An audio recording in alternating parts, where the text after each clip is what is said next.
Hello, good evening అండి. ఈరోజు డిన్నర్కి ఒక రకమైన దోశలు వేస్తున్నాను. అది అందరికీ తెలిసే ఉంటాయి. గోధుమ పిండి, బియ్యం పిండితో దోశలు. అంటే ఇవి పుల్ల మజ్జిగతో కలుపుకోవచ్చు, మామూలుగా కూడా కలుపుకోవచ్చు. నేను పుల్ల మజ్జిగ తర్వాత జీలకర్ర, ఉప్పు, కారం వేసి కలుపుకున్నాను. ఇంత జారుగా దోశల పిండిలాగా కలుపుకున్నాను. టేస్ట్ చాలా బాగుంటాయండి. పుల్ల మజ్జిగతో కలిపితే చాలా బాగుంటాయి. ఒకవేళ మీ దగ్గర పుల్ల మజ్జిగ లేకపోతే మామూలుగా కలుపుకుని అల్లం మిర్చితో కూడా చేసుకోవచ్చు. ఇప్పుడు దోశ ఎలా వేయాలో చూసుకుందాం. ముందుగా పెనం బాగా కాగిన తర్వాత కారిన పెనం మీద కొంచెం ఆయిల్ వేసి టిష్యూ పేపర్తో తుడుద్దాము. బాగా వస్తాయి దోశలు.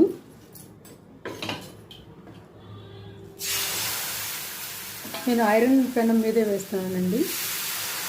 రెండు చక్కగా అసలు చాలా టేస్ట్ బాగుంటాయి, తొందరగా అయిపోతుంది.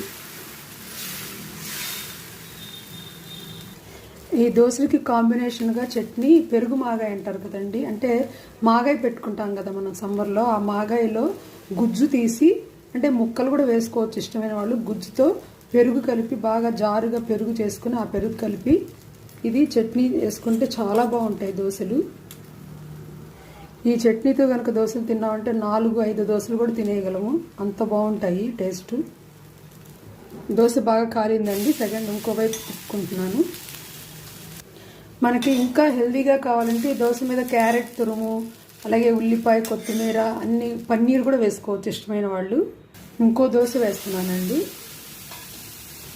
అసలు మనకి పిండి కలుపుకోవడం ఈజీ, దోశ వేసుకోవడం ఈజీ, అలాగే చట్నీ కూడా మనం ఏం కష్టపడక్కర్లేదు. ఇవి ట్రై చేయండి ఒకసారి. కొంచెం మీడియం ఫ్లేమ్లో కనుక పెట్టుకుని కాల్చుకుంటే చాలా క్రిస్పీగా వస్తాయి ఇవి కూడా. ఇదిగోండి టేస్టీ గోధుమ పిండి, బియ్యం పిండి దోశలు రెడీ పెరుగు మాగాయతో. నేనైతే రోజు 2-3 తింటాను. ఇవాళ 4 దోశలు తినేసాను. చాలా బాగున్నాయి. మీరు కూడా ట్రై చేయండి. Thank you.